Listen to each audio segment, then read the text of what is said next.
Voilà, donc ne serait-ce que par mois, j'ai un conteneur de 40 pieds qu'on exporte. Oui. Voilà, le reste des produits, c'est les bâtons de manioc, les prunes, Wow.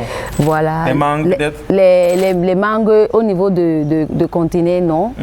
Par ici à H-Trading. Oui. Voilà, donc ça, c'est les produits frais. Ok. Les produits frais. Oui. Donc j'ai dit tantôt, même les chicoins, les millions d'or.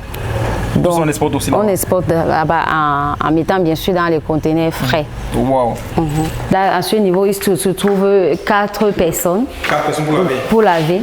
Là, comme il n'y a pas de gens, donc on commence, il y a une bassine là parce qu'on a remis ça de l'autre côté. Oui. On fait le premier lavage, le deuxième. Comme je disais tantôt, ça c'est du ndolé qu'on a eu à faire 500 grammes. Wow. 500 grammes.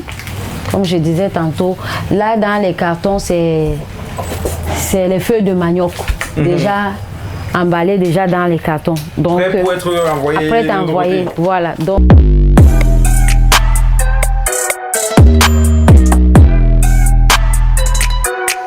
habituellement, on retente de voir sur la chaîne des entrepreneurs femmes. J'ai le privilège aujourd'hui de recevoir une femme très dynamique dans le secteur agroalimentaire au Cameroun, précisément à Bonabiri, qui a une expérience incroyable. Elle est la coordinatrice d'une entreprise ici, là, très florissante qui exporte en Amérique et aussi au Canada. Elle va nous raconter comment elle et sa collaboratrice, comment ils ont commencé de pouvoir donc, produire au Cameroun jusqu'à exporter donc, pratiquement 2 conteneurs par mois sur le secteur donc, des fruits et légumes. C'est un privilège pour moi de la recevoir. Et avant tout d'abord, laisser la parole de se présenter pour ceux et ceux-là qui ne te connaissent pas encore. Madame Bellet, est-ce que tu peux te présenter gentiment pour ceux et ceux-là qui te découvrent pour la première fois donc, en vidéo? Oui, bonsoir. Moi, c'est Madame Bellet Dorine, donc jeune Camerounaise de 45 ans. Oui. Voilà, je suis déjà dans l'exportation des produits du Cameroun du terroir. Oui. Pratiquement depuis, pour moi, ça fait 10 ans. 10 ans. Et l'entreprise est sur place depuis 20 ans. Ok. Alors, est-ce que tu peux, vu que tu connais très bien la fondatrice, qu'on n'a pas eu l'opportunité de rencontrer aujourd'hui, on était là la dernière fois, elle était présente avec nous, très dynamique aussi, une femme aussi très battante. Est-ce que tu peux raconter comment l'histoire a commencé, comment ce process de création de votre entreprise a commencé jusqu'à aujourd'hui? Voilà, le process, c'est que la fondatrice de l'entreprise, Madame Moussengé, elle a travaillé en Europe, elle a vécu là-bas. Oui. Donc, dans quel pays précisément? La France, okay. La France et puis la Belgique. Donc, à force de vouloir manger de la qualité au niveau de l'Europe, oui. elle a trouvé que c'était pas pratiquement très bien frais comme elle voulait. Donc, elle est rentrée au pays pour pouvoir elle-même exporter. C'est comme ça que l'aventure commence. Oui. Donc c'est parti d'une frustration parce qu'elle ne trouvait pas des produits frais. Camerounais, africains, en France, qu'elle a décidé donc je vais rentrer au problème. Et est-ce qu'on peut rappeler combien de temps elle a mis en France avant de lancer son entreprise au Cameroun? Combien d'années elle a fait en France? Au moins pratiquement 20 ans parce qu'elle a pris sa retraite là-bas avant de revenir au pays. Entre-temps, étant déjà là-bas, pendant les congés rentrée pour pouvoir voir de temps en temps parce avant qu'on ne parte sur les conteneurs, elle a fait le maximum d'efforts d'envoyer les produits secs. Voilà, par avion. Voilà. Et après, maintenant, une fois localement installé, elle a commencé à envoyer les produits frais par conteneur. Fait, justement, parce que ce qui est intéressant aussi, c'est le fait que ce soit une femme qui réalise ça. Tout à fait. Habituellement, ici, et surtout dans l'entourage en Afrique, on pense beaucoup que l'entrepreneuriat, le business, ce n'est que pour les hommes. Donc, voir une femme qui fait une entreprise qui recrute aujourd'hui plus de 20 personnes. Et il y a aussi des salariés aussi qui sont là aussi de manière saisonnière. Vous avez dit tantôt, on arrive jusqu'à 40, 50 personnes. Tout à fait. Ça montre que les femmes aussi peuvent se lancer dans l'agroalimentaire, peuvent se lancer dans le business. Alors aujourd'hui, l'entreprise se trouve donc à Bonabiri. On exporte donc au Canada et aux États-Unis. Quels sont les gros challenges que tu rencontres aujourd'hui dans le management, dans le développement de l'entreprise? Les gros challenges que je rencontre naturellement au niveau du pays, c'est vrai qu'il y a la concurrence. Et puis de l'autre côté, par rapport aux problèmes qu'on trouve sur place, nous pouvons parler de l'électricité avec les coupures d'électricité qui sont fréquents quand même. Oui. Voilà à peu près les challenges. Bon, voilà, avec les coûts de la vie et le manque surtout de la matière première pour l'emballage des cartons. Voilà, on a déjà, on se rend au niveau du Cameroun déjà que notre grosse entreprise Plasticam qui a fermé les portes, donc ça revient encore un peu plus difficile pour pouvoir trouver les emballages. Donc, la dernière fois que j'étais là, la fondatrice disait qu'elle est partie en Chine. Elle est en Chine pour chercher des machines et récemment elle va aussi repartir dans Taïwan, si j'ai bonne mémoire, toujours pour chercher des machines. Est-ce que c'est un signe que l'entreprise a l'intention aussi de mettre beaucoup de process en termes de mécanisation, d'automatisation des procédés ici? Tout à fait, donc, parce que le but est là toujours pour pouvoir avoir de la qualité, pour pouvoir diminuer la main-d'œuvre, parce qu'avec plus de main-d'œuvre, on a plus de problèmes avec les batteries. Or, si on a une machine pour pouvoir faire beaucoup de choses, là on va diminuer avec les problèmes d'hygiène. Et être un peu plus compétitif aussi. Tout à fait, dans le marché international. Voilà. Maintenant on sait qu'on va entrer maintenant en Europe, maintenant ça demande beaucoup de certifications, ça demande un respect de la qualité, ça demande un respect des cahiers de charges. Est-ce que c'est pas quelque chose de difficile à mettre en place en interne? Est-ce que c'est pas mieux de s'appuyer sur des cabinets de conseil, par exemple comme Fabrique Aliments, qui peuvent vous aider à aller plus rapidement? Oui, tout à fait, parce que tout ça serait un peu compliqué. Et surtout que actuellement, nous sommes toujours dans le conventionnel. Donc, on veut tendre vers la norme, c'est-à-dire biologique. Donc, ce qui est sûr, on aura vraiment besoin d'un cabinet. Pour pouvoir nous soutenir. Se professionnaliser encore plus. Tout à fait. Pour nos besoins du consommateur européen. Qui est vraiment très exigeant. Je voulais aborder la question du sourcing. Comment sont choisies les matières premières? Est-ce qu'il y a donc un réseau de femmes qui sont des agricultrices ici au Cameroun où on réussit à les contacter rapidement, ou bien c'est un travail de porte à porte pour pouvoir retrouver des bonnes personnes qui vous produisent de la matière première qui peut être transformée pour être envoyée en Occident?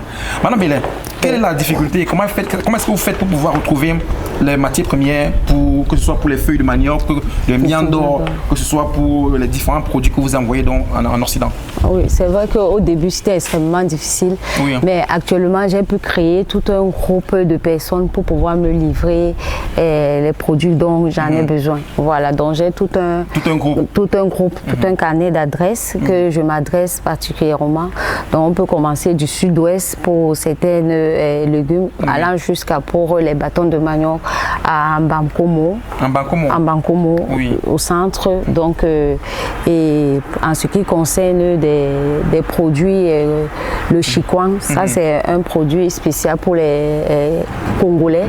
Voilà. Donc on passe aussi au Cameroun pour envoyer ça en Occident. Tout à fait. Donc on a tout un groupe de personnes qu'on a eu à former pour préparer cela et qu'on met en sachet. Donc c'est tout un groupe de travail déjà bien classé, bien organisé. C'est très intéressant. Et ça, justement, c'est pour cette raison que sur la chaîne, on a envie de mettre en lumière des profils comme l'entreprise de Madame Mbembe Dorian Travail, parce qu'on se rend compte qu'il y a beaucoup de femmes qui sont dans différents domaines, parfois dans des domaines informels comme le call box et autres, et qui n'ont pas conscience du potentiel qu'on peut avoir dans l'agroalimentaire. Voici deux femmes qui se sont mis ensemble, qui développent une entreprise ici de manière dynamique. Une est sur le terrain et l'autre est plutôt sur la partie commerciale, le réseau d'affaires et autres, pour pouvoir développer un truc vraiment croustillant pour le marché camerounais, que ce soit au Cameroun mais aussi à l'international. Alors, lorsqu'on sait qu'on travaille dans une entreprise comme ça qui exporte beaucoup en Amérique et au Canada, on peut avoir des difficultés avec la douane. Est-ce que vous gérez la douane? Comment se passe donc la question avec la douane? C'est vrai qu'avec la question avec la douane, avec les prix qui augmentent tous les jours, donc là aussi j'ai pu avoir un bon réseau, donc avec mon transitaire qui s'occupe vraiment bien de ça. Donc à ce niveau, mon transitaire fait vraiment du bon boulot. Il fait un travail de qualité. Ça permet que lorsque un conteneur quitte ici, par exemple, à Douala pour arriver au Canada, ça prend combien de temps? En principe, c'est un mois. Un mois, maximum. Un mois, mais c'est normalement, si tout se passe bien, c'est 3 semaines. Waouh! Et quand ça passe aux États-Unis? Aux États-Unis, c'est la même, même période, oui. Okay. Oui. Wow, c'est intéressant. Et là, maintenant, là, on a bien compris que pour la matière première, pour les feuilles et autres, les légumes. Maintenant, pour les machines, où est-ce qu'on prend les machines? En Chine? Les machines en Chine, oui, mais j'ai toujours aussi ici, parce que j'ai l'une des machines qu'on a fabriquées localement au niveau du Cameroun. Oui. C'est un jeune Camerounais qui l'a fabriqué, oui, qui fait aussi très bien l'écrasage des feuilles de manioc. Waouh! Oui. Et est-ce qu'on pourra plus tard peut-être mettre son contact peut-être pour ceux-là qui veulent le contacter? Tout à fait. Pour pouvoir, comment dirais-je, pour pouvoir créer du dynamisme, pour créer vraiment de la ferveur autour des métiers de l'agroalimentaire. Tout à fait. C'est vraiment intéressant. Et là, madame, je vois que l'entreprise, ça bouge beaucoup. Il y a beaucoup de produits, il y a beaucoup de personnes qui travaillent ici. On voit pratiquement près de 20 personnes qui travaillent ici pour la transformation locale. Ça peut aller même jusqu'à 50 personnes dans des moments de haute période. Donc ça montre que c'est un business, c'est un marché qui est demandé. C'est un marché qui est vraiment demandé. Et en termes de structuration ici au Cameroun, est-ce que vous voyez, est-ce qu'il y a vraiment du soutien au niveau des partenaires publics et privés? Est-ce qu'il y a des soutiens de ce type-là? Ou bien c'est vraiment la ferveur de l'entrepreneur qu'il faut vraiment mettre en avant dans des projets comme ça? Là, je dirais la ferveur de l'entrepreneuriat, c'est-à-dire qu'il faudrait réellement avoir ses propres moyens pour pouvoir vraiment lancer. Parce que au niveau de l'État, c'est pas facile. C'est pas facile d'obtenir donc des trucs. Pour nous, H-Trading, pratiquement plus de 20 ans, nous développons toutes seules. Toutes seules. Voilà. Alors là, si au niveau local, on arrive à avoir dans le soutien peut-être avec le gouvernement, on peut avoir des soutiens avec la diaspora. Oui. La diaspora, c'est un bon levier. Et on sait que vous êtes nombreux à écouter cette chaîne. Et vous êtes aussi très intéressés au secteur agricole, agroalimentaire et business. Donc voilà un appel que je lance comme ça. Voilà une dame qui développe une entreprise avec beaucoup de ferveur, qui fait bouger des équipes, qui fait nourrir même beaucoup de familles et qui a pas mal de difficultés aussi pour pouvoir se structurer. Je pense que les partenariats, ceux qui écoutent la vidéo, qui ont envie de lancer des projets communs avec l'entreprise de H-Trading et sa fondatrice, peuvent nous contacter. Donc je vais laisser un email en description, il y a un numéro WhatsApp pour nous contacter rapidement, pour pouvoir entrer en contact avec elle et surtout pouvoir développer dans des partenariats qui vont permettre de faire développer encore plus l'entreprise. C'est du win-to-win. Donc c'est juste une parenthèse pour ceux-là qui ont envie de faire du business avec les partenaires locaux. Alors, une fois que les produits arrivent quand même à la douane de l'autre côté en Amérique, est-ce que ça arrive qu'il y a des problématiques au niveau des contrôles? Les problématiques au niveau de contrôle, en 20 ans, j'ai eu le souci une fois de produits qui ne...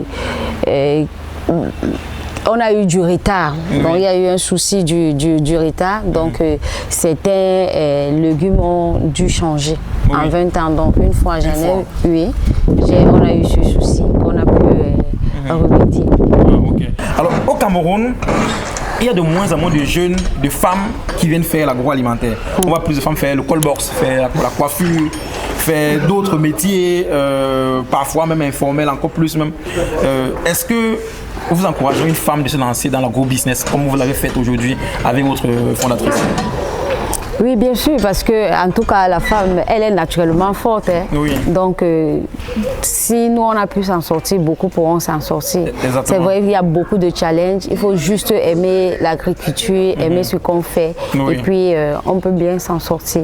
Alors, s'il faut donner quelques éléments pour une fille qui nous écoute aujourd'hui, elle est bloquée, elle ne sait pas quoi faire dans sa vie. Est-ce qu'avec, par exemple, 100 000 francs, on peut commencer à faire de la transformation des légumes? Avec l'expérience que vous avez depuis plus de 10 ans avec l'entreprise actuelle, avec H-Trading et relativement aussi autres 10 ans qu'avec d'autres entreprises, est-ce que le capital initial est important pour commencer une activité de ce type-ci? Bien sûr, si, le capital est très important. Si on veut vraiment se lancer à l'international, mais avec un capital de 100 000, la transformation au niveau local, c'est possible, c'est faisable, parce qu'on a beaucoup des entreprises ici qu'on peut vraiment placer les produits. Ok. Alors actuellement, l'entreprise exporte beaucoup de produits. Est-ce que vous pouvez expliquer quelques-uns de produits que vous exportez jusqu'à présent? C'est quels produits qu'on a principalement? Principalement, mon produit phare, c'est les feuilles de manioc. Donc on appelle pondo. Voilà. Donc, ne serait-ce que par mois, j'ai un conteneur de 40 pieds qu'on exporte. Voilà. Le reste des produits, c'est les bâtons de manioc, les prunes. Voilà. Les mangues peut-être? Les mangues au niveau de conteneur, non. Par ici à H-Trading. Voilà. Donc, ça, c'est les produits frais. Les produits frais. Donc, j'ai dit tantôt, même les chikwans, les mions d'or. Donc, on exporte aussi là-bas. On exporte là-bas en mettant bien sûr dans les conteneurs frais. Wow. Non, ça montre vraiment que le dynamisme des femmes, et en plus on dit qu'une femme elle est beaucoup plus comptable. Quand on a une femme qui gère, qui est aux manettes, ça veut dire qu'on est très sûr que l'entreprise va durer longtemps parce qu'elles ne prennent pas l'argent pour aller faire la fête, pour aller boire. Donc c'est une qualité aussi qu'on peut remercier des femmes. Qu'est-ce qu'on peut souhaiter à une entreprise H-Trading comme futur, comme croissance? Qu'est-ce qu'on peut vous souhaiter aujourd'hui? Et aussi, est-ce que l'entreprise même est ouverte même à d'autres collaborateurs externes qui pourraient peut-être vouloir se lancer dans une joint venture avec l'entreprise pour une collaboration, pour développer d'autres marchés, pour attaquer d'autres pistes de croissance? Est-ce que c'est ouvert ici? Tout à fait, c'est ouvert. Dans les challenges que nous aimerons avoir, c'est de pouvoir avoir d'autres partenaires pour pouvoir faire chemin ensemble. Voilà, donc c'est les prochains objectifs. C'est ça, développer dans le partenariat. Voilà. Donc c'est intéressant. Et là, j'ai demandé à Madame Bellet de donner aussi de son temps pour former, pour éduquer aussi d'autres jeunes. Donc elle sera donc présente souvent dans les directs qu'on va réaliser, dans les formations qu'on va faire ou bien les conférences qu'on va réaliser, pour raconter son expérience, pour éduquer, accompagner, inspirer d'autres jeunes filles aujourd'hui à faire du business, parce qu'il y a beaucoup d'argent à se faire. Aussi au Cameroun, dans le Cameroun où on dit qu'il n'y a que de problèmes, il n'y a que de grosses difficultés. À côté de ça, il y a aussi des pépites comme Madame Bellet et sa fondatrice qui sont en train de faire des choses vraiment incroyables, qui réussissent à revaloriser et à valoriser même parfois encore plus les produits agricoles et donc donner plus de valeur ajoutée aux agriculteurs localement. Voilà, super. Voilà. Ok, donc ici, pour bien comprendre, les légumes arrivent. On commence d'ailleurs en fait pour le déchargement avec une première phase de tri. Ok, là on les dépose donc ici avec la phase de découpe en fait. Donc on va découper les légumes ici. Et je crois qu'il y a même plusieurs plans de travail en fait. Là le personnel s'assoit ici pour pouvoir travailler normalement. Et ensuite la phase de découpe terminée, il y a la phase de lavage. De lavage, bien sûr. Là, à ce niveau, il se trouve 4 personnes. 4 personnes pour laver. Pour laver. Là, comme il n'y a pas de gens, donc on commence, il y a une bassine là, parce qu'on a remis ça de l'autre côté. On fait le premier lavage, le deuxième. Après, il y a... Donc, on fait plusieurs lavages en fait. Plusieurs lavages. On met quel produit dans l'eau pour laver? L'eau pour laver, nous mettons du javel, de la croix, la bonne qualité. Pour le premier bac. Voilà, pour le premier bac. Maintenant, le deuxième bac, on le rince. Le troisième, on rince. Au moment de rinçage, on met là au séchage.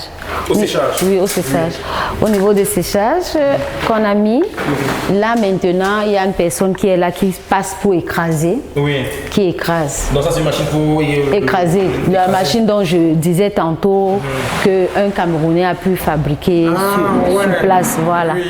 Voilà. Parce que j'en ai 2, parce que ça, c'est qui prend plus de... Et l'autre qu'on a acheté en Chine aussi, c'est pour écraser. On va voir ça peut-être de l'autre côté. Ok, on retourne par là-bas. Voilà.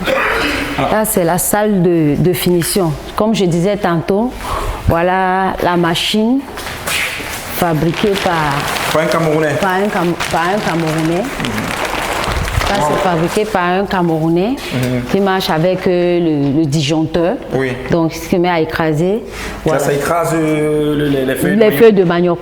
Voilà. Lorsqu'on écrase, donc, voilà les mamites qu'on dépose là sur place, qu'on y met. Là, j'ai sur la table 10 personnes. 10 personnes ici? 10 personnes ici. Donc, il y a presque 4 personnes pour en sachet. Et voilà. Il y a une personne ici qui passe, qui fait pour peser le pesage. Voilà. Il y a une personne ici qui va nettoyer pour que les plastiques soient propres. Et ici, on passe au suite de collage. Le collage? Le collage. C'est-à-dire, on scelle les paquets. Voilà. Lorsqu'on scelle les paquets, là, on les classe dans les bacs. Wow, ici? Dans ces bacs. Donc, c'est par 20, c'est-à-dire c'est 1 kg, 20 kg. D'un 20 kg. Voilà, dans chaque bac. Donc, lorsque là, ça se passe, là, maintenant, ça part pour la finition. Maintenant, lorsque c'est pour le ndolé, les trucs pour bouillir, pour qu'ils partent au feu. Oui, voilà, le ndolé. Donc, voilà les foyers.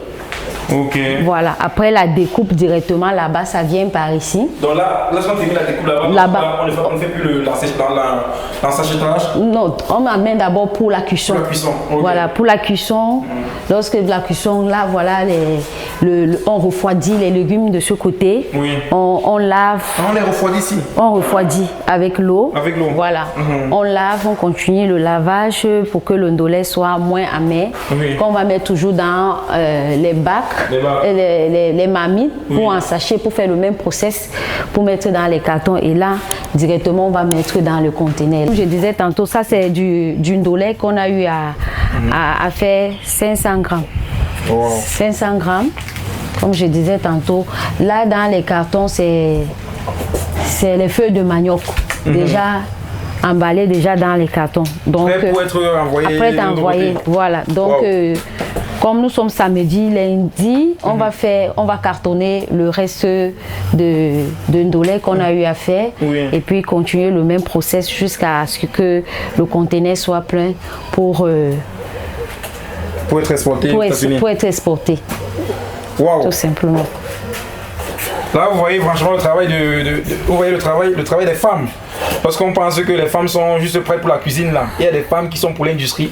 Il y a des femmes qui sont capables de voir, franchement, d'apporter plus de valeur, de montrer que l'Afrique a beaucoup de potentiel, a beaucoup de ressources à mettre juste en valeur. Donc ce n'est que comme ça qu'on pourra encourager notre fille à faire pareil. C'était tout pour cette vidéo. Merci de l'avoir écouté jusqu'à la fin. Faites-nous savoir en commentaire si la vidéo vous a marqué et aussi quelles sont les questions que vous aurez aimé que je pose donc à Madame Bella et justement apporter donc plus de valeur donc à la toile. On se dit à très bientôt. D'ici là, portez-vous bien. Merci. Merci.